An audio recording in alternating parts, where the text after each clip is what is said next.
السلام علیکم ورحمۃ اللہ وبرکاتہ۔ ان الحمد للہ نحمده ونستعینه ونستغفره ونؤمن به ونتوکل علیہ ونعوذ باللہ من شرور انفسنا ومن سیئات اعمالنا من يهده الله فلا مضل له ومن يضلل فلا هادي له وأشهد أن لا إله إلا الله وحده لا شريك له وأشهد أن محمدا عبده ورسوله صلى الله عليه وسلم أما بعد فإن خير الحديث كتاب الله وخير الهدي هدي محمد صلى الله عليه وسلم وشر الأمور محدثاتها وكل محدثة بدعة وكل بدعة ضلالة وكل ضلالة في النار اللهم صل على محمد وعلى آل محمد كما صليت على إبراهيم وعلى آل إبراهيم إنك حميد مجيد اللهم بارك على محمد وعلى آل محمد كما باركت على إبراهيم وعلى آل إبراهيم إنك حميد مجيد رب اشرح لي صدري ويسر لي امري واحلل عقدة من لساني يفقهوا قولي رب زدني علما اعوذ بالله السميع العليم من الشيطان الرجيم من همزه ونفخه ونفثه بسم الله الرحمن الرحيم اقم الصلاة طرفي النهار وزلفا من الليل ان الحسنات يذهبن السيئات ذالک ذکر للذاکرین۔ ہر قسم کی تعریفات حمد و ثنا اللہ رب العالمین کے واسطے خاص ہیں۔ انگن لا تعداد بے شمار درود و سلام ہو امام الانبیاء حبیب کبریاء جناب محمد مصطفیٰ صلی اللہ علیہ وسلم کی ذات گرامی پر۔ حضرات محترم، انسان کی کچھ فطرتی کمزوریاں ہیں، کچھ معاملات انسان میں فطرتی طور پہ موجود ہیں جن پہ انسان کا اپنا بس اپنی مرضی نہیں چلتی، یعنی وہ معاملات اس سے سرزد ہو جایا کرتے ہیں۔ ہم یہ جملہ یہ بات عمومی طور پر سنتے چلے آئے ہیں کہ ہر انسان خطا کا پتلا ہے، انسان سے غلطیاں کمیاں کوتاہیاں ہوتی رہتی ہیں، ایک فطرتی امر ہے، اس کے انسان ہونے کی بشر ہونے کی نشانی ہے کہ اس سے خطائیں ہوتی ہیں، اس سے غلطیاں ہوتی ہیں، اس سے کمیاں ہوتی ہیں، اس سے کوتاہیاں ہوتی ہیں۔ اللہ نے اپنے بندوں کے ساتھ پیار اور محبت کا جو معاملہ رکھا ہے، ان معاملات میں ایک معاملہ یہ بھی ہے کہ مالک نے گناہوں کی مغفرت کے لیے توبہ کے ساتھ ساتھ ایک معاملہ تو توبہ کا ہے کہ انسان سے غلطی کمی کوتاہی ہوتی ہے، کوئی گناہ سرزد ہوتا ہے، بندہ اس کی معافی مانگتا ہے، اللہ رب العالمین اسے معاف فرما دیتے ہیں۔ اس کے علاوہ اللہ نے ایک معاملہ یہ بھی رکھا ہے کہ مالک نے خاص انعام خاص فضل فرماتے ہوئے کچھ اعمال انسانوں کو ایسے بتلا دیے ہیں، کچھ کام انسانوں کو ایسے سکھلا دیے ہیں کہ اگر انسان ان اعمال کو اختیار کریں، ان کاموں کو اختیار کریں، اللہ آٹومیٹیکلی انسان کے گناہوں کو معاف فرما دیتے ہیں۔ یہ اللہ کا بڑا خاص انعام ہے کہ مالک کی طرف سے یہ بھی پابندی نہیں۔ ایک تو ہے معاملہ کہ انسان نے غلطی کی ہے، کمی کوتاہی کی ہے، جس طرح ہمارے ہاں بھی ہوتا ہے انسانوں میں۔ ہم کہتے ہیں میں نہیں اس ویلے تک معاف کرنا جدو تک میرے کو معافی منگن نہیں آتا، یہ چلتی ہے بات، یہ چلتا ہے معاملہ۔ کہ جی میں کیوں معاف کروں؟ اگر اس کو اپنی غلطی کا احساس نہیں، معافی مانگنے کو تیار ہی نہیں، تو میں کیوں معاف کروں؟ اللہ نے انسانوں پر یہ خاص رحم، خاص رحمت، خاص کرم فرمایا ہے کہ مالک نے ایسے معاملات بتلا دیے ہیں، اللہ نے ایسے کچھ کام بنا دیے ہیں، اگر انسان ان کاموں کو اختیار کرے، ان معاملات کو اختیار کرے، اللہ آٹومیٹکلی اس کے گناہوں کو معاف کرتے چلے جاتے ہیں، اس کے گناہوں کو مٹاتے چلے جاتے ہیں۔ آج اللہ کی توفیق سے انہی معاملات کے حوالے سے، انہی کاموں کے حوالے سے چند ایک باتوں کی وضاحت کرنی ہے۔ میری گزارش ہے بڑی توجہ کے ساتھ معاملات کو سنیے گا، اور اس نتیجہ کے ساتھ، اس ارادہ کے ساتھ کہ انشاءاللہ العزیز ہم نے یہ سارے معاملات اختیار کرنے ہیں۔ ہم نے ان اعمال کو صرف یہ جمعہ کا وقت گزارنے کا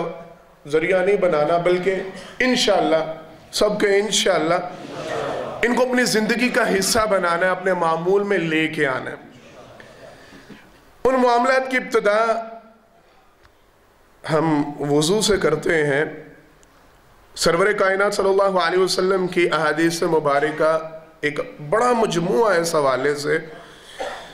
میں نے ان کا صرف خلاصہ ایک بیان کرنا ہے تاکہ ہم اگلے معاملات کو ڈسکس کر سکیں۔ سرور کائنات صلی اللہ علیہ وسلم کے ارشادات میں سے ایک ارشاد جناب عثمان غنی رضی اللہ تعالیٰ عنہ کے حوالے سے حدیث مبارکہ ملتی ہے۔ ان کے غلام تھے، حمران ان کا نام تھا، انہوں نے بعد میں ان کو آزاد کر دیا تھا۔ کہتے ہیں ایک دن میں جناب عثمان رضی اللہ تعالیٰ عنہ ان کے پاس موجود تھا، انہوں نے پانی کا برتن منگوایا، برتن منگوا کے میرے سامنے اسے وضو کیا، انہوں نے آگے وضو کا پورا طریقہ بیان کیا ہے، میں وقت کی کمی کی وجہ سے اسے چھوڑ رہا ہوں۔ کہتے ہیں مکمل وضو کرنے کے بعد جناب عثمان رضی اللہ تعالیٰ عنہ کہنے لگے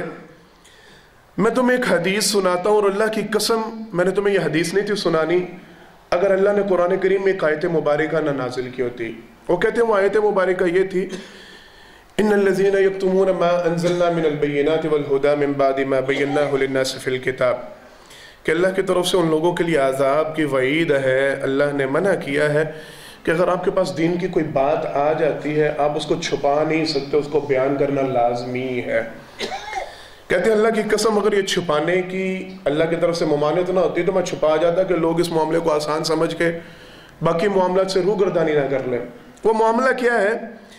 کہتے ہیں میں نے سرور کائنات صلی اللہ علیہ وسلم کی زبان رسالت سے یہ بات سنی ہے، جو بندہ اس طریقے سے وضو کرتا ہے جس طریقے سے میں نے وضو کیا، اور یہی الفاظ جناب محمد مصطفیٰ صلی اللہ علیہ وسلم نے اختیار فرمائے۔ اب صلی اللہ علیہ وسلم نے وضو فرمایا، اور وضو فرمانے کے بعد ارشاد فرمایا جو بندہ اس طریقے سے وضو کرتا ہے جس طریقے سے میں محمد مصطفیٰ صلی اللہ علیہ وسلم نے وضو کیا، اس کے بعد آپ صلی اللہ علیہ وسلم نے فرمایا پھر وہ اللہ کی بارگاہ میں کھڑا ہوتا ہے اور 2 رکعت نوافل ادا کرتا ہے۔ ان نوافل میں آپ صلی اللہ علیہ وسلم نے ایک شرط یہ لگائی ہے، فرمایا اپنے نفس کے ساتھ باتیں نہیں کرتا، اپنے دل کو خالی رکھتا ہے، مکمل خشوع و خضوع کے ساتھ پوری توجہ کے ساتھ صرف 2 رکعت نوافل ادا کر لیتا ہے۔ سرور کائنات صلی اللہ علیہ وسلم نے ارشاد فرمایا غفر لہ ما تقدم من ذنبی، اللہ اس کے سابقہ سارے گناہ معاف فرما دیتے ہیں۔ اللہ اکبر۔ ایک صحابی ہیں ان کا نام ہے عمر بن انبسہ رضی اللہ تعالی عنہ، انہوں نے ایک دوسرے صحابی کے سامنے یہی حدیث بیان کی۔ کہتے ہیں میں نے سرور کائنات صلی اللہ علیہ وسلم سے یہی بات سنی، آپ صلی اللہ علیہ وسلم وضو کے حوالے سے گفتگو فرما رہے تھے تو میں نے آپ صلی اللہ علیہ وسلم سے فرمایا بیان کیا کہ اللہ کے پیغمبر صلی اللہ علیہ وسلم مجھے وضو کے حوالے سے کوئی خاص بات بتلائیں۔ کہتے ہیں اللہ کے پیغمبر صلی اللہ علیہ وسلم نے فرمایا تو میں سے کوئی شخص جب وضو کے لیے اپنے ہاتھوں کو دھوتا ہے، حدیث ہم نے پہلے بڑی دفعہ یہ سنائی ہے، اللہ ہم سب کو عمل کی بھی توفیق دے اور ہماری اولادوں میں اس عمل کو جاری فرمائے۔ فرمایا نبی کریم صلی اللہ علیہ وسلم نے جب وہ اپنے ہاتھ دھوتا ہے اللہ ہاتھوں کے سارے گناہ معاف فرماتے ہیں، جب وہ چہرہ دھوتا ہے اللہ چہرے کے سارے گناہ معاف فرماتے ہیں، جب وہ اپنے پاؤں دھوتا ہے اللہ اس کے پاؤں کے سارے گناہ معاف فرماتے ہیں۔ پھر آپ صلی اللہ علیہ وسلم نے فرمایا وہ پورے خشوع و خضوع کے ساتھ نماز کے لیے کھڑا ہوتا ہے، اللہ کے لیے نماز کو ادا کرتا ہے۔ سرور کائنات صلی اللہ علیہ وسلم نے فرمایا جب وہ نماز سے فارغ ہوتا ہے، حدیث کے الفاظ ہیں، اب صلی اللہ علیہ وسلم نے فرمایا اللہ اس کو گناہوں سے ایسے پاک کر دیتے ہیں گویا اس کی ماں نے اس کو آج جنم دیا ہے۔ اس کے گناہ ایسے جھڑ جاتے ہیں، مکمل گناہوں سے پاک صاف۔ جناب ابو امامہ یہ بات سن کے کہنے لگے عامر معاملہ بہت بڑا آپ نے بیان کر دیا ہے، عمل کو اتنی بڑا، یہ کوئی اتنی بڑی بات نہیں لگ رہی، آپ اس کا اجر ثواب بہت زیادہ بتلا رہے ہیں، آپ کو یقین ہے آپ جو بات کہہ رہے ہیں وہ درست ہے؟ توجہ، وضو کیا ہے، وضو کرنے کے بعد اس نے نماز ہی پڑھی ہے، آپ کہتے ہیں اللہ اس کے سارے گناہ ایسے معاف کر دیتے ہیں گویا اس کی ماں نے اس کو اجر، آپ کو یقین اعتماد ہے آپ کیا بات کہہ رہے ہیں؟ کہتے جناب عمر بن عباسہ کہنے لگے ابو امامہ میری بات توجہ سے سنو، تم میری حالت دیکھ رہے ہو، میرا جسم دیکھ رہے ہو، میں بڑھاپے کا شکار ہو چکا ہوں، میری ہڈیاں کمزور ہو چکی ہیں اور میں موت کا انتظار کر رہا ہوں، کسی بھی وقت موت آ سکتی ہے، میری کنڈیشن یہ ہے، اللہ کی قسم اس وقت میری حالت ہے یہ نہیں کہ میں آپ صلی اللہ علیہ وسلم کی ذات اقدسہ کے حوالے سے کوئی ایسا جملہ کہوں، کوئی ایسی بات کہوں جو آپ صلی اللہ علیہ وسلم نے بیان نہ کی ہو، مجھے کیا ضرورت ہے عمر کے اس آخری حصے میں ایسی بات کہوں؟ اور اگلی بات وہ بڑی توجہ والی، کہنے لگے اللہ کی قسم اگر میں نے پیغمبر صلی اللہ علیہ وسلم سے یہ ایک حدیث کے الفاظ 1 2 3 یا 7 مرتبہ بھی سنا ہوتا، میں اپنی عمر پر ڈاؤٹ کرتا ہوا شک کرتا ہوا بیان نہ کرتا، میں نے 7 مرتبہ سے بھی زیادہ مرتبہ آپ صلی اللہ علیہ وسلم کو یہ بات بیان کرتے سنا ہے، 7 سے بھی زیادہ مرتبہ سرور کائنات صلی اللہ علیہ وسلم نے یہ عمل بیان فرمایا کہ جو بندہ صحیح طریقے سے وضو کرے۔ یہاں پہ کنڈیشن ہے، وضاحت ہے، مفسرین محدثین اس کے حوالے سے باتیں بیان فرماتے ہیں، کہتے ہیں پہلی بات آپ صلی اللہ علیہ وسلم نے یہ بات بیان فرمائی جو اس طریقے سے وضو کرے جس طریقے سے میں محمد مصطفیٰ صلی اللہ علیہ وسلم نے وضو کیا۔ پھر نماز کا آپ صلی اللہ علیہ وسلم نے بیان فرمایا کہ اس طریقے سے نماز پڑھے، اس میں کسی اپنے نفس کے ساتھ کوئی باتیں نہ کرے، اپنے آپ کو مشغول نہ رکھے۔ یہ دونوں باتوں کی وضاحت اس حوالے سے ہے کہ ہمارے اعمال نبی کریم صلی اللہ علیہ وسلم کے طریقہ سنت کے مطابق ہوں گے تو اعمال کا اجر ملتا، ثواب ملتا، مگر فائدہ نہیں ہوتا، اعمال ضائع ہوتے ہیں، ان کا اثر جاتا رہتا ہے، ان کا اجر ضائع ہوتا ہے۔ لہذا اپنے اعمال کو ایک تو سنتوں کے مطابق بنائیں، اپنی نماز، اپنا وضو، اپنے معاملات ان کے حوالے سے غور و فکر کیا کریں۔ یہ لوگوں کی باتوں میں نہ آیا کرے کہ پڑھنی تے نماز ہی، کرنا تے وضو ہی، جس طریقے نال بھی کر لو ٹھیک ہے، اللہ نیتاں دے حال جانتا ہے۔ نہیں، اللہ نے پیغمبر صلی اللہ علیہ وسلم کو بغیر کسی مقصد کے نہیں بھیجا، یہ قرآن اور حدیث آج تک بغیر کسی مقصد کے نہیں، نیت اللہ نے دیکھنی ہوتی تو اللہ ویسے بھی دیکھ سکتے تھے۔ یہ اعمال محفوظ اس لیے کیے گئے ہیں، یہ حدیثیں آج تک قائم اس لیے ہیں کہ ان کے مطابق اللہ کو عمل چاہیے، ان کے مطابق اللہ کو آپ کا کردار چاہیے۔ اگر وہ سنت کے مطابق عمل ہوگا، طریقہ کے مطابق عمل ہوگا، پھر قبولیت ہے، وگرنہ اجر ضائع ہے، وگرنہ فائدہ نہیں۔ دوسری بات نماز کے حوالے سے موضوع لمبا ہو جائے گا، اپنے نفس سے باتیں کرنا اس سے اجتناب کیا کرے، اپنے آپ کو نماز کی طرف متوجہ رکھا کرے۔ مشغول رکھنا ہم نے تو لطیفے بنا رکھے ہیں کہ نہیں جی مولوی صاحب آج تسی 4 نہیں 3 پڑھائیاں نے، میری یہ 3 دکانہ دا حساب ہوا ہے، یہ ہمارے عام معمول ہے، ہمارا طریقہ ہے۔ نماز کے اندر اپنے کاروبار کا حساب ہے، سارے معاملات، ان باتوں سے اجتناب کریں تاکہ اجر و ثواب مکمل ملے۔ اگر اپنے نفس کے ساتھ ہی مشغول رہے، دماغ چلتا رہا تو نماز وہ اجر ثواب نہیں دے پائے گی جو آپ صلی اللہ علیہ وسلم نے بتلایا۔ ہم نے آگے چلنا ہے۔ یہ معاملہ تھا اس حوالے سے کہ وضو کرنا ایک وضو کا عمل ہے خاص، بڑا پیارا، اللہ اکبر۔ سرور کائنات صلی اللہ علیہ وسلم کی حدیث مبارکہ وضو کرے بندہ اور اپنے گھر سے وضو کرے،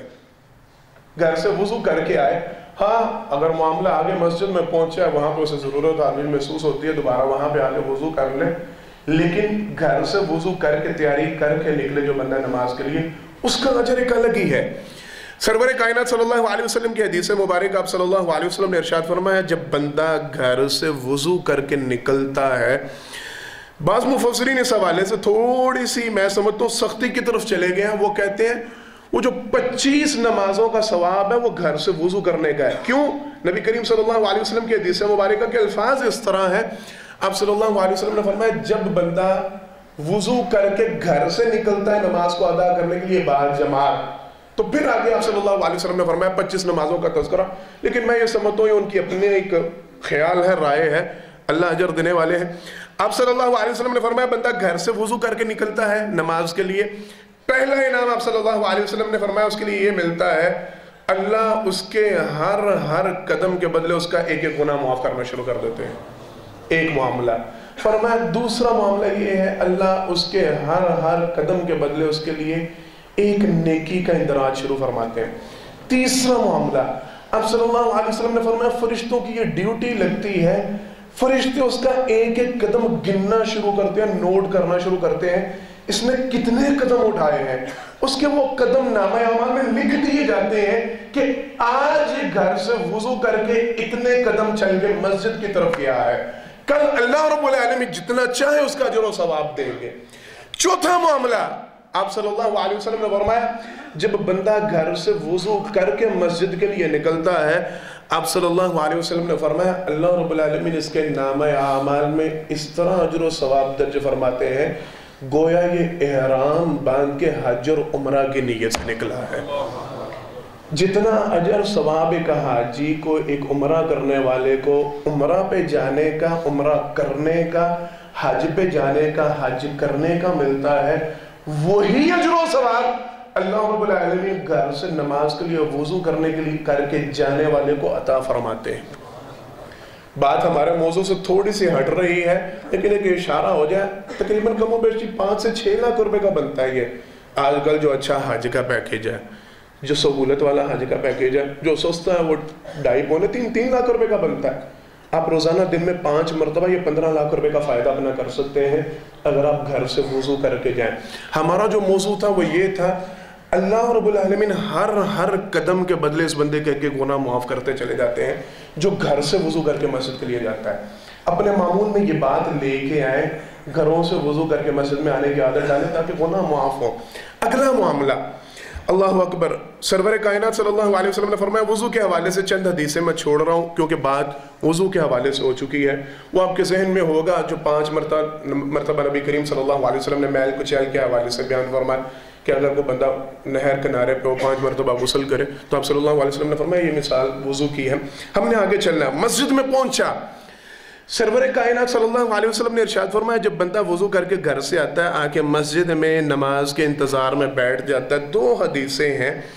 ایک حدیث کے الفاظ ہیں آپ صلی اللہ علیہ وسلم نے فرمایا نماز سے پہلے جتنا ٹائم بیٹھے وہ ٹائم بھی اور نماز کے بعد جتنا ٹائم بیٹھے وہ ٹائم بھی, یہ دونوں اوقات. گھر سے وضو کر کے آیا, آگے مسجد میں یہ بیٹھ گیا, ابھی نماز کے انتظار میں کب ہونی ہے نماز, یہ انتظار کر رہا ہے, یہ کچھ بھی نہیں کر رہا, یہ ذکر اذکار نہیں کر رہا, یہ نوافل نہیں پڑھ رہا, یہ چپ چاپ بس مسجد میں بیٹھ گیا ہے. ایک یہ وقت نماز ادا کرنے کے بعد یہ مسجد میں بیٹھ گیا, ہاں ذکر اذکار کرے گا, نوافل پڑھے گا, اس کا اجر بڑھے گا. میں ویسے ایک مثال کے طور پہ بات سمجھا رہا ہوں, یہ نہ بھی کرے, اگر یہ خالی بیٹھ بھی جائے. سرور کائنات صلی اللہ علیہ وسلم نے فرمایا ایک تو یہ معاملہ اس کے ساتھ ہوتا ہے, اس کے نامہ اعمال میں درج کیا جاتا ہے کہ نماز ہی پڑھ رہا ہے. یہ 15 منٹ بیٹھا, یہ 20 منٹ بیٹھا, یہ 5 منٹ بیٹھا, اللہ اس کے لیے اتنا اجر و ثواب لکھتے رہتے ہیں گویا یہ نماز ہی ادا کر رہا ہے, یہ بیٹھا ہے چپ چاپ. ایک معاملہ.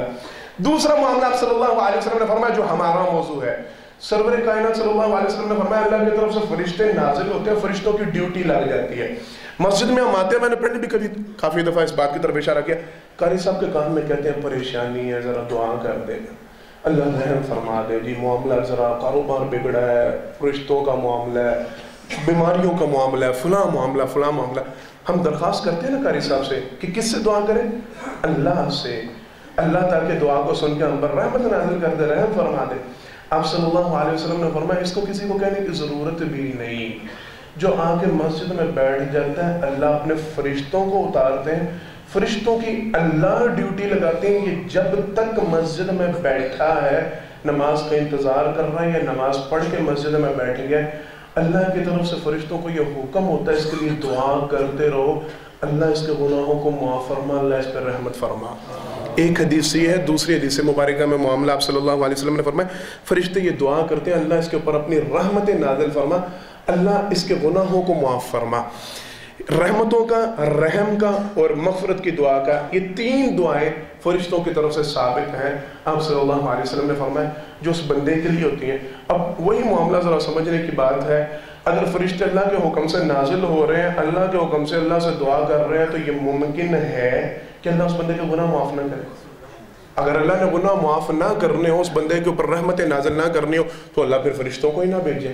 یہ معاملہ سارا کس لیے کیا جا رہا ہے؟ تاکہ اس کے گناہوں کی مغفرت ہو، اس کو معاف کیا جائے، اس کے لیے بخشش کا معاملہ۔ وہ بندہ جو مسجد میں آ کے انتظار کرتا نماز کا باوضو حالت میں اور نماز ادا کرنے کے بعد بیٹھ جاتا ہے۔ آگے چلنا ہے،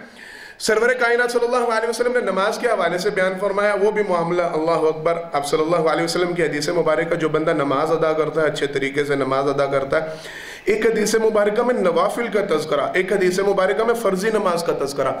آپ صلی اللہ علیہ وسلم نے کنڈیشن بیان فرمائی، فرمایا اس کے سارے اعمال گٹھری کی شکل میں اس کے سر پہ لاد دیے جاتے ہیں، جب یہ رکوع اور سجدے میں جاتے ہیں سارے گناہ گر جاتے ہیں، یہ گناہوں سے پوری طرح پاک صاف ہو جاتا ہے۔ اب صلی اللہ علیہ وسلم نے ایک حدیث مبارکہ میں یہ فرمایا، دوسری حدیث مبارکہ میں اب صلی اللہ علیہ وسلم نے تذکرہ اس انداز سے فرمایا جب بندہ نماز کے لیے کھڑا ہوتا ہے، اللہ رب العالمین کی طرف سے اس کے گناہ جڑنا شروع ہوتے ہیں۔ فرمایا یہاں تک کہ جب بھی نماز سے فارغ ہوتا ہے، اس کے گناہ اس سے ایسے جھڑ جاتے ہیں گویا ایک خزاں رسیدہ درخت کو اگر ہلایا جائے جس طرح اس کے گناہ جھڑ جاتے ہیں، اللہ اس طرح اس بندے کے سارے گناہوں کو جھاڑ دیتے ہیں جو نماز کو اچھے طریقے سے ادا کرتا ہے۔ اب صلی اللہ علیہ وسلم کی دوسری حدیث مبارکہ، سرور کائنات صلی اللہ علیہ وسلم نے فرمایا جو اچھے طریقے سے ایک نماز کو ادا کرتا ہے، دوسری نماز تک کہ اس کے سارے گناہ، جو پہلی نماز اس نے ادا کی تھی اور اس نماز کے دوران اس سے جتنے بھی گناہ ہوتے ہیں، اللہ سارے گناہ معاف فرما دیتے ہیں۔ اب صلی اللہ علیہ وسلم کے پاس ایک صحابی آئے، میں نے ابھی آیت مبارکہ پڑھی تھی، اس میں یہ اشارہ ہے۔ آج انہوں نے عرض کیا اللہ کے پیغمبر صلی اللہ علیہ وسلم، ایک خاتون آئے، مجھ سے کچھ غلطی کمی کوتاہیاں ہو گئی ہیں، میں بدکاری کی حد تک نہیں کیا لیکن کچھ حد بڑھ گیا ہوں، اللہ کے پیغمبر صلی اللہ علیہ وسلم مجھ پہ ہاتھ لگائیں۔ اب صلی اللہ علیہ وسلم خاموش رہے۔ تیسری مرتبہ اب صلی اللہ علیہ وسلم نے فرمایا اگر تم چپ رہتے اللہ نے تمہارے گناہ پہ پردہ ڈالا تھا تو پردہ ڈالے رکھنا ہی بہتر تھا۔ یہ کہ اشارہ ہے، ہم نے ایک دفعہ اس حوالے سے بات بھی کی تھی، اپنے گناہ لوگوں کے سامنے نشر نہ کیا کرے، لوگوں کو بتلایا نہ کیا کرے کہ میں آج بھی کرتا، میں بڑی گولی دیتی، میں ایسا جھوٹ مارا پاگل ہو گیا، یہ نہیں۔ گناہ غلطی اگر ہو گئی ہے اس پہ شرمندگی ندامت ہونی چاہیے، اس پہ فخر نہیں ہونا چاہیے۔ یہ ایک کنڈیشن ہے، بات بیچ میں آ گئی ہے، میں بتلا دوں۔ وہ ہم شعر پڑھا کرتے تھے، وائے افسوس متائے کارواں جاتا رہا، کارواں کے دل سے احساس زیاں جاتا رہا۔ یہ انسان کی بدترین حالت ہوتی ہے کہ جب انسان کو غلطی گناہ کا احساس ہی نہیں رہتا۔ گناہ کا احساس ہونا چاہیے، کمی کوتاہی ہو جائے اس کے حوالے سے پشیمانی ہونی چاہیے، غم فکر دل میں ہونا چاہیے، اس کے اوپر فخر نہیں ہونا چاہیے۔ کہنے لگے اللہ کے پیغمبر صلی اللہ علیہ وسلم گناہ ہوا ہے مجھ سے، میں بس مجھے حد لگائیں۔ آپ صلی اللہ علیہ وسلم نے فرمایا اللہ نے پردہ رکھا تھا، تم پردہ رکھتے تو زیادہ بہتر تھا۔ باقی تم نے ابھی ہمارے ساتھ نماز پڑھی ہے، قرآن کریم میں اللہ فرماتے ہیں اقیم الصلاۃ طرفی النہار وزلفا من اللیل ان الحسنات یذہبن السیئات، جو نیکیاں کرتے ہیں اللہ ان کے گناہوں کو مٹا دیتے ہیں۔ تم نے ابھی ہمارے ساتھ نماز پڑھی، اللہ نے پچھلے تمہارے گناہ معاف کر دیے۔ یہ نماز پڑھنے والے کے لیے اگر وہ نہیں بھی مانگ رہا اللہ سے، میں نے جو ہمارا موضوع تھا اللہ نماز کے بدلے میں گناہوں کو معاف کرتے ہیں، بندہ کرے صحیح، بندہ پڑھے صحیح۔ یہیں پہ ایک حدیث ساتھ جوڑ جائیں نماز کے حوالے سے، کیونکہ آگے دوسرا موضوع تھوڑا سا چھیڑنا میں نے کہ دوسرے اعمال کا۔ آپ صلی اللہ علیہ وسلم صحابہ کرام کے درمیان تشریف فرمائے، حدیث پہلے بھی بڑی مرتبہ سنی ہے، سنائی ہے، اب عمل کی توفیق دے دیں۔ فرمایا پیغمبر صلی اللہ علیہ وسلم نے الا ادلکم علی ما یمحو اللہ بہ الخطایا ویرفع بہ الدرجات، ایسے اعمال نہ بتلاؤں جو سارے گناہ معاف کر دیتے ہیں اور درجات کو سب سے زیادہ بلند کرتے ہیں۔ آپ صلی اللہ علیہ وسلم نے پھر آخر میں فرمایا ذالکم الرباط، یہ گناہوں کے مقابلے میں ڈھال ہے، مورچہ ہے۔ جس طرح بندہ دشمن سے بچنے کے لیے مورچے میں چھپ جاتا ہے، اس طرح آپ صلی اللہ علیہ وسلم نے فرمایا بندہ ان اعمال کو اختیار کر لے، بندہ سارے گناہوں سے بچ جاتا ہے۔ پیغمبر صلی اللہ علیہ وسلم نے فرمایا 3 اعمال ہیں جو گناہوں کو اس طرح مٹا دیتے ہیں، گناہوں کو اس طرح مٹا دیتے ہیں کہ بالکل ختم، اور سب سے زیادہ درجات اللہ ان اعمال کی بنیاد پر بلند کرتے ہیں۔ فرمایا اسباغ الوضوء علی المکاری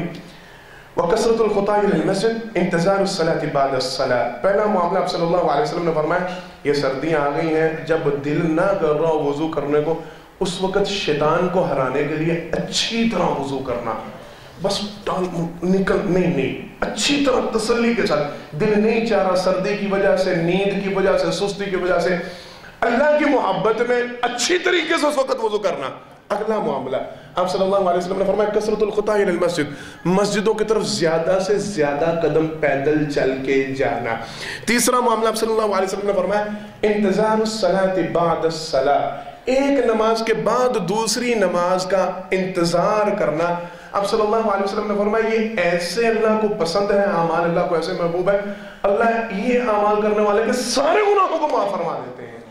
اور اللہ ان اعمال کی وجہ سے درجات کو جتنا بلند کرتے ہیں اور کسی عمل کی وجہ سے نہیں کرتے۔ میں یہاں پہ تھوڑی سی اپنی طرف سے وضاحت کر جاؤں، یہ یاد رکھیے گا یہ معاملہ صرف فرائض کی ادائیگی کا نہیں، اصل میں یہ حقیقت معاملہ محبت کا ہے، حقیقی اللہ سے محبت کا، کہ جس وقت بندے کا دل نہیں کر رہا وضو کرنے کو، بندہ اس وقت اٹھ کے وضو کرے، کیوں؟ اللہ کے ساتھ محبت کا اظہار کرے کہ مالک مجھے تو پسند ہے، مجھے تیری عبادت کرنا پسند ہے، یہ محبت ہوگا۔ انتظار الصلاۃ بعد الصلاۃ، بندے کا دل مسجد کے ساتھ اٹکا ہونا چاہیے، نماز کی چوری نہیں، پھر ٹائم ہو گیا حضرت پڑھ کے ہیں پھر نہیں، انتظار الصلاۃ، دل میں محبت کا انداز ہو کہ بندہ ایک ادا کرے اس کو دوسری کا انتظار ہو۔ جب یہ کنڈیشن بار بار پیدل چل کے مسجد کی طرف جانا، جب یہ معاملات بندے میں آتے ہیں، پھر اللہ گناہوں کو ایسے معاف فرما دے گویا گناہوں کا وجود ہی باقی نہیں۔ یم اللہ بالخطایا، اللہ سارے ہی گناہ معاف کر دیتے ہیں جو بندہ نماز کے ساتھ اس طریقے سے منسلک رہتا ہے۔ یہیں پہ وضاحت میں بڑی مرتبہ یہ بات کہا کرتا ہوں، اللہ کے لیے یہ ذہن نشین رکھیے گا۔ آپ صلی اللہ علیہ وسلم کی حدیث مبارکہ ملتی ہے، مفسرین محدثین نے اس کے حوالے سے وضاحت فرمائی ہے۔ ایک دور تھا، ایک وقت تھا جب ایمان 100% چاہیے تھا، بڑی توجہ سے یہ بات سمجھیے گا، جب ایمان 100% چاہیے تھا، اگر کوئی اس میں 1% کمی کرتا تھا ایمان قبول نہیں ہوتا تھا۔ یہ صحابہ کرام رضوان اللہ علیہ مجمعین ان کا دور تھا، ایمان کی 100% مضبوطی چاہیے تھی، کمی کوتاہی اس وقت نہیں چلتی تھی۔ ایک وقت آنا ہے، سرور کائنات صلی اللہ علیہ وسلم نے وضاحت فرمائی ہے، قرب قیامت ایک ایسا معاملہ ہوگا اگر کسی کے دل میں ایک رائی کے دانے کے برابر بھی ایمان ہوگا، اللہ اس کو بھی جہنم سے کھینچ کے جنت میں ڈال دیں گے، یہ اللہ کی طرف سے۔ لیکن یہ ذہن نشین رکھیے گا، ہمارے شیخ الحدیث سے حافظ عبد المنان نور پوری رحمہ اللہ تعالی، اللہ ان کے درجات کو بلند فرمائے، بڑا مستقل موضوع تھا ان کا، یہ بڑی فصاحت کے ساتھ اس موضوع پہ وہ بات کیا کرتے تھے۔ وہ کہتے تھے جو رائی کے دانے کے برابر ایمان اللہ نے بیان فرمایا ہے نا، کہ جس کے دل میں آپ صلی اللہ علیہ وسلم نے فرمایا ایک رائی کے دانے کے برابر ایمان ہوگا، اللہ اس کو بھی جہنم سے کھینچ کے جنت میں ڈال دیں گے، کہتے تو اس کے لیے بھی نماز ضروری ہے۔ وہ رائی کے دانے کے برابر ایمان بھی بغیر نماز کے نہیں آتا۔ اگر کوئی بندہ یہ کہنا کہ ہے تو کلمہ گویا نہیں پڑھتا نماز تو چلو خیر ہے، میں تو مسلمان نہیں، وہ رائی کے دانے کے برابر ایمان بھی پورا نہیں ہوتا اگر نماز نہ ہو۔ اللہ کے لیے میں یہ گزارش ہے، موضوع سے تھوڑا سا ہٹ کے، یہ نماز کی سستی کو ترک کر دیں، اس کو چھوڑ دیں۔ نماز کی پابندی ٹھیک ہے، کمیاں کوتاہیاں چہرے کے حوالے سے، سنتوں کے حوالے سے، معاملات کے حوالے سے ہو جائے، نماز کو نہ چھوڑیں، جو مرضی ہو جائے، کم از کم اتنا معاملہ ضرور اختیار رکھیں۔ یہ نماز، وہ میں نے تذکرہ کر دیا، گناہ آٹومیٹکلی جھڑتے جائیں گے اگر ہمارا نماز کے ساتھ تعلق ہوگا، اگر یہ نہ ہوا تو سارا معاملہ چوپٹ ہے، پھر کچھ پلے نہیں رہنا۔ اگلا معاملہ، سرور کائنات صلی اللہ علیہ وسلم کی حدیث مبارکہ، آپ صلی اللہ علیہ وسلم نے فرمایا، اللہ اکبر، فرمایا جب دو مسلمان، بڑا آسان سا معاملہ، آپ صلی اللہ علیہ وسلم نے فرمایا جب دو مسلمان آپس میں ملتے ہیں، ایک دوسرے کو سلام کرتے ہیں، السلام علیکم ورحمۃ اللہ وبرکاتہ، یا جس بھی انداز سے، سرور کائنات صلی اللہ علیہ وسلم نے فرمایا جب دو مسلمان آپس میں ملتے ہیں، مل کے ہاتھ ملاتے ہیں، مصافحہ کرتے ہیں، سرور کائنات صلی اللہ علیہ وسلم نے فرمایا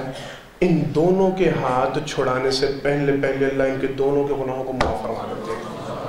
یہ ایک دوسرے کے ساتھ آپس میں محبت کا انداز ہے۔ ایک مسلمان کا دل دوسرے مسلمان سے اس حد تک صاف ہونا چاہیے۔ ہم سلام کے موضوع میں اس بات کی بھی وضاحت کر چکے ہیں، سلام زبان سے سلام نہیں ہوتی، سلام کا اصل مقصد معنی یہ ہوتا ہے جب آپ کسی کو سلام کہتے ہیں تو آپ گارنٹی دیتے ہیں کہ بھائی جان میں آپ سے ہاتھ ملا رہا ہوں تو میں آپ کے ساتھ ہوں، میری طرف سے آپ کو کوئی خدشہ نہیں ہونا چاہیے، کوئی نقصان نہیں پہنچے گا، سلامتی کی میں آپ کو دعا دے رہا ہوں اور اس بات کی گارنٹی دے رہا ہوں میں آپ کے حوالے سے کسی قسم کی نفرت، بغض، حسد، کسی قسم کی سازش کا شکار نہیں، میرا دل آپ کی طرف سے صاف ہے۔ آپ صلی اللہ علیہ وسلم نے فرمایا جب دو مسلمان آپس میں اس انداز سے ملتے ہیں، آپس میں ہاتھ ملاتے ہیں، ان کا ہاتھ چھوڑنے سے پہلے اللہ ان دونوں کے گناہوں کو معاف فرما دیتے ہیں۔ اگلی بات سرور کائنات صلی اللہ علیہ وسلم کی حدیث مبارکہ،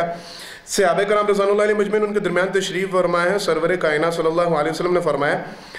تم میں سے کوئی شخص اتنی طاقت اور استطاعت رکھتا ہے کہ روزانہ 1000 نیکیاں اپنے نامہ اعمال میں درج کروائے اور 1000 گناہوں کو معاف کروائے اللہ سے۔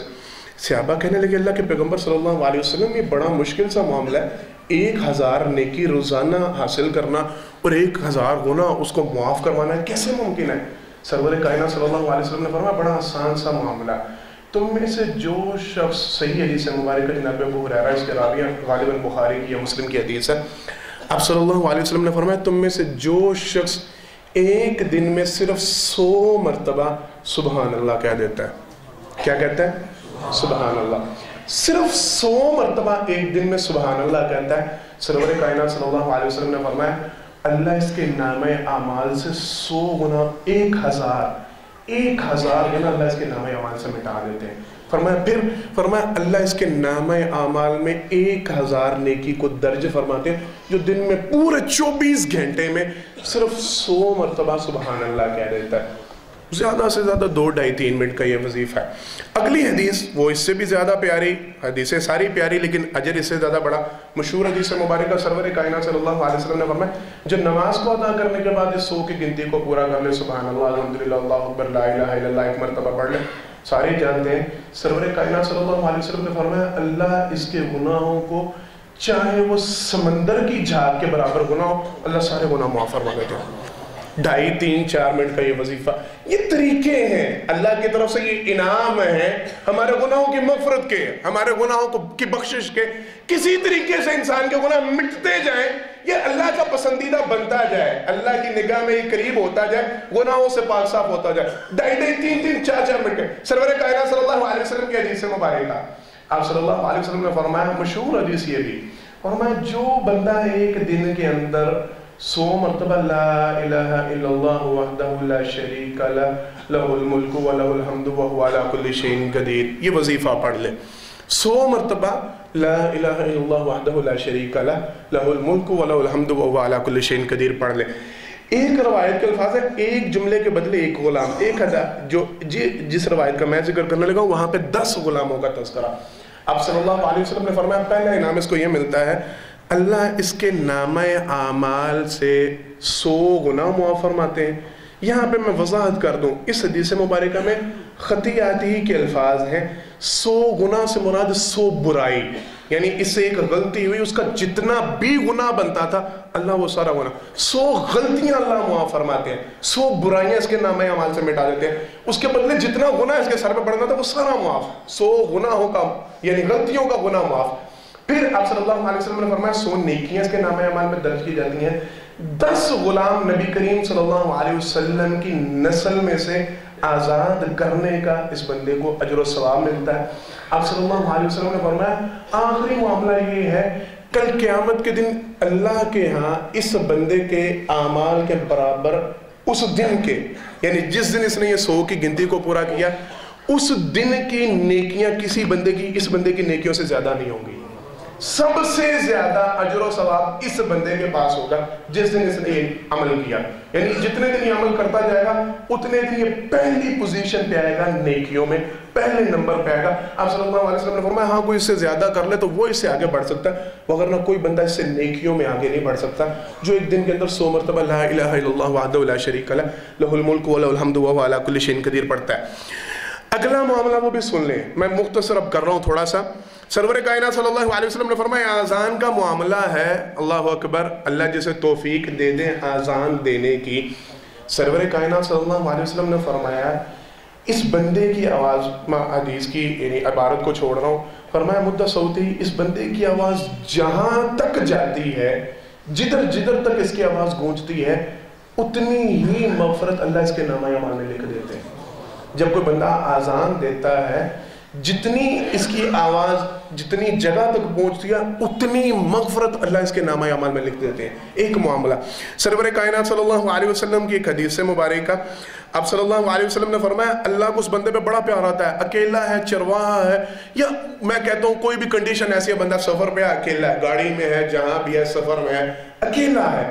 اب صلی اللہ علیہ وسلم نے فرمایا نماز کا وقت ہوتا ہے، یہ بندہ آذان کہتا ہے، آذان کہہ کے تکبیر پڑھتا اکیلا ہے، خود ہی اذان کہتا ہے، خود ہی تکبیر کہتا ہے، خود ہی جماعت کروا لیتا ہے۔ ہاں اگر 2-4 افراد ہیں ان کے لیے بھی معاملہ ہو سکتا ہے۔ اللہ اکبر۔ سرور کائنات صلی اللہ علیہ وسلم نے فرمایا اللہ کا اس بندے کے ساتھ پیار کا یہ معاملہ ہوتا ہے، مالک اپنے فرشتوں کو مخاطب کرتے ہیں، اللہ بلاتے ہیں فرشتوں کو بلا کے اللہ فرماتے ہیں اس بندے، حدیث کے الفاظ نہیں ہیں،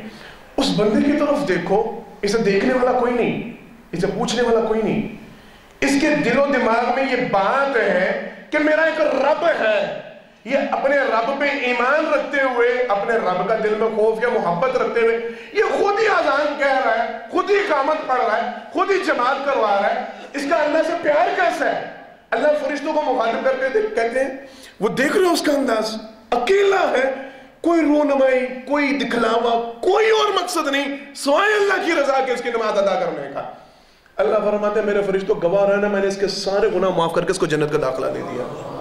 جو اس انداز سے آذان کہتا ہے، اقامت پڑھتا ہے اور اکیلا ہونے کی بنیاد پہ وہ خود ہی جماعت کروا لیتا ہے، اللہ کو یہ بندہ اتنا پسند آتا ہے، اللہ فرشتوں کو اس کی مغفرت کے اوپر گواہ بناتے ہیں کہ فرشتوں میں نے اس کے سارے گناہوں کو معاف کر دیا اور اس کے لیے میں نے جنت لکھ دی ہے۔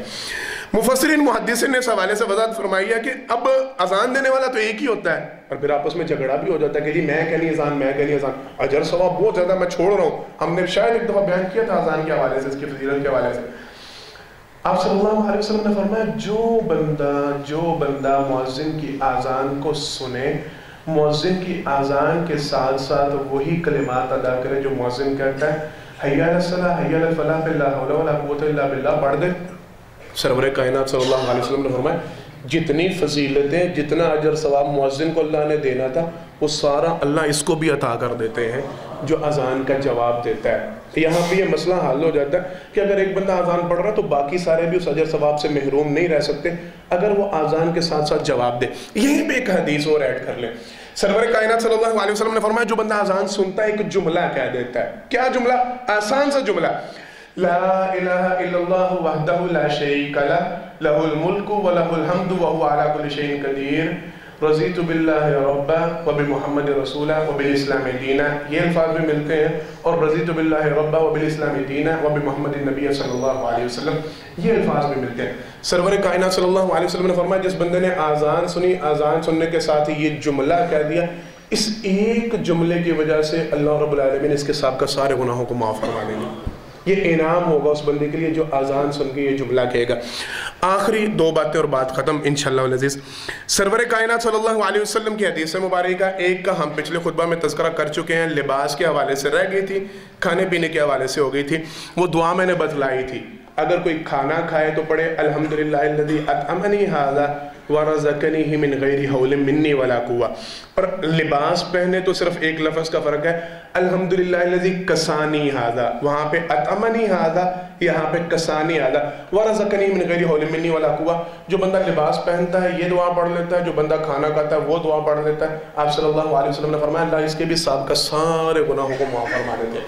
آخری بات کاروباری حضرات کے لیے، سارے کسی نہ کسی طریقے سے ہم منسلک ہوتے ہیں۔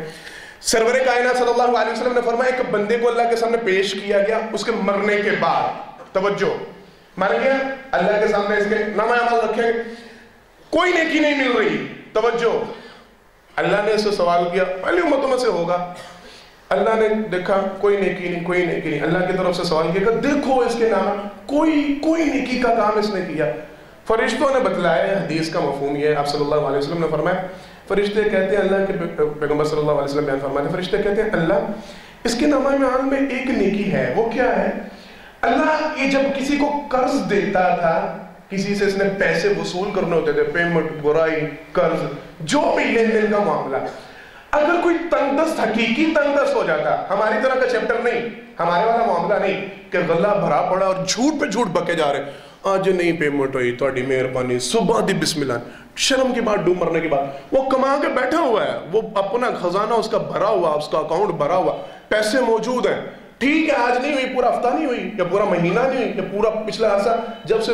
نہیں، او بس صبح دے، یہ سارے جگہ کا معمول، جو جانتے ہیں کاروباری حضرات ہیں سارے جانتے ہیں، ہمارا معمول ہے، تنخواہیں دینی ہو تب، کوئی ویسے پیمنٹ ہو تب، کوئی قرضے کی ادائیگی ہو تب، حالات ہی نہیں سوال رہے، باندھنی کچھ نہیں، یہ حقیقت نہیں۔ آپ صلی اللہ علیہ وسلم نے فرمایا وہ بندہ حقیقی طور پہ تنگ دست ہو جائے، وہ بندہ حقیقی طور پہ اس کے حالات کمزور ہو جائے، آپ صلی اللہ علیہ وسلم نے فرمایا وہ بندہ، اس کا عمل ہی یہ تھا، کہنے لگا اللہ جو بندہ حقیقی طور پہ کوئی تنگ دست ہو جاتا تھا، مقروض تھا، اس سے قرضہ نہیں دیا جاتا تھا، پیسے نہیں دیے جاتے تھے، میں اسے مہلت دے دیتا تھا،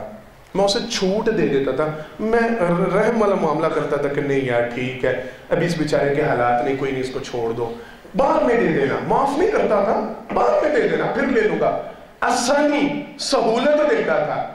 آپ صلی اللہ علیہ وسلم نے فرمایا، دو روایتیں اس حوالے سے، ایک میں تو سادہ سا تذکرہ اور دوسرے میں ذرا پیارے الفاظ ہیں۔ سرور کائنات صلی اللہ علیہ وسلم نے فرمایا، اللہ سے بندے کو مخاطب کر کے فرمائیں گے،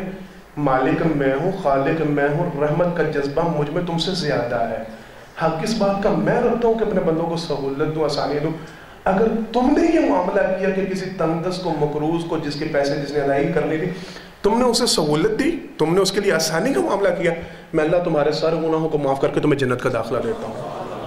جو کسی مقروض کو، تنگدست کو، اس کے پیسوں میں، قرضے میں سہولت دیتا ہے، آسانی دیتا ہے، اللہ اس بندے کے سارے گناہ معاف کر کے اس کے لیے جنت کا داخلہ عطا فرماتے ہیں۔ یہ معاملہ اس کے لیے ہے جو دلی طور پہ یہ کام کرے کہ ٹھیک ہے بھائی جان، میں نے آپ کے حالات دیکھ لیا، مجھے سمجھ میں آ گئی ہے، آپ میں تھوڑی کمی ہے، یہ جو بھی معاملہ چل رہا ہے تو کوئی نہیں، آپ آرام سے دے دیجیے گا۔ یہ نہیں ہوگا معاملہ کہ آپ کسی کی وہ لٹ لے کے اس کے پیچھے چڑھے رہے اور دوڑتے رہے اور اس کو ذلیل کرتے رہے اور بعد میں کہتے ہیں چلو دیکھنا نہیں، میرے مغفرتیں مل رہی ہے۔ یہ نہیں ہوگا۔ آپ کی طرف سے معافی اس طرح کی ہو کہ آپ اس کو بتلا دیں کہ ٹھیک ہے جی، میں نے آپ کے حالات دیکھے ہیں، آپ کی کنڈیشن نہیں، تو میری طرف سے آپ کے لیے نرمی اور سہولت ہے۔ اللہ ایسے بندے کے سارے گناہوں کو معاف فرما دیتے ہیں۔ اللہ سے دعا ہے مالک مجھے اور آپ کو جو کہا جو اس پر عمل کرنے کی توفیق عطا فرمائے، یہ مغفرتیں اللہ ہم سب کو حاصل کرنے کی توفیق عطا فرمائے۔ آخر دعوانا ان الحمدللہ رب العالمین۔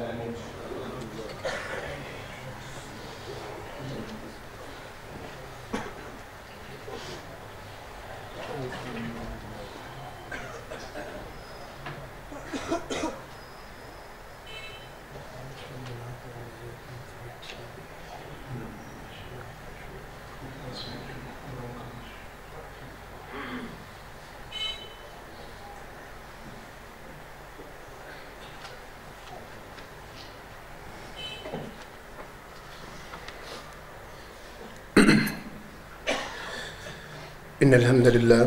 نحمده ونستعينه ونستغفره ونؤمن به ونتوكل عليه ونعوذ بالله من شرور أنفسنا ومن سيئات أعمالنا من يهده الله فلا مضل له ومن يضلل فلا هادي له وأشهد أن لا إله إلا الله وحده لا شريك له وأشهد أن محمدا عبده ورسوله صلى الله عليه وسلم۔ حضرات محترم، پہلے خطبہ جمعہ میں اللہ کی توفیق سے چند ایسے اعمال کا تذکرہ کیا گیا ہے جن کی بنیاد پہ اللہ لوگوں کے گناہوں کو معاف فرما دیتے ہیں۔ یہ کوشش کرنی چاہیے، ہم سب کو غلطیاں، کمیاں، کوتاہیاں ہم سب سے ہوتی ہیں، تو کم از کم وہ جناب عمر فاروق رضی اللہ تعالیٰ عنہ ان کی سوچ اور فکر ہونی چاہیے۔ وہ کہا کرتے تھے،